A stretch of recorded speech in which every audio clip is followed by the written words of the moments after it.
Hamma dumbasini ham soladi, uni ichiga jigarini soladi. Hamma ko'tarini ham soladi, yelini ham soladi-da.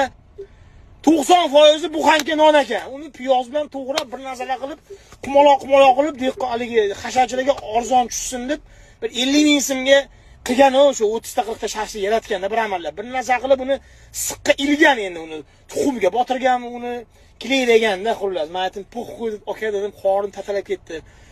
Ertalab 8 da ovqatlanish, 9 da ovqatlanishim kerak bo'lgan odam, abitdan keyin 4 da o'tiribman-da dalada. Men aytdim, "Aka, mana shuni ishlasini pishirib bering. 200 ming siz 200 ming 500 ming beraman. Iltimos, sen birov rizqi mayli, siz mashhur odamsiz. Men aytdim, "Mashhurlikni qo'ynak qo'y" dedim.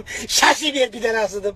Keyin shashlikni pishirdi-da, uni endi sizga haligi shashlikni unda yesam, pishib qolgan non nechalabda. Aytaman buni ozgina qiyma ham qo'shmasdan bunga. Sen endi shu bizni sharoitda ishlayapman, sharoitingizga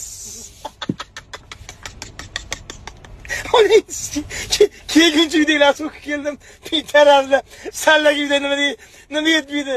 Necha mingta shashlik olib kelib bermaymanmi? Eng qimmat shashlikni aytmaysanlarmi? So'qoqda bormi? Shashlik.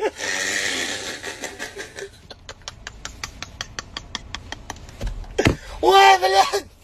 Bular jiyanim ham mana ham shashlikni o'chira olaysiz. Ovozini o'zikda doladidim. Uyasidim.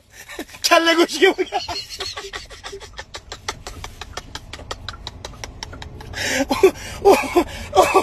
Voy olay. So'qoqqa shashlik. Har bola bugun pidaras. Dubayda, Tailandda shashlik yeyishga sharoitim bor. So'qoqda shashlik yeyomadim.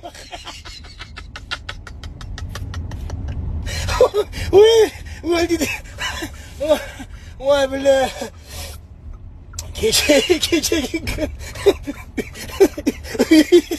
uyimizda kechadan beri bor.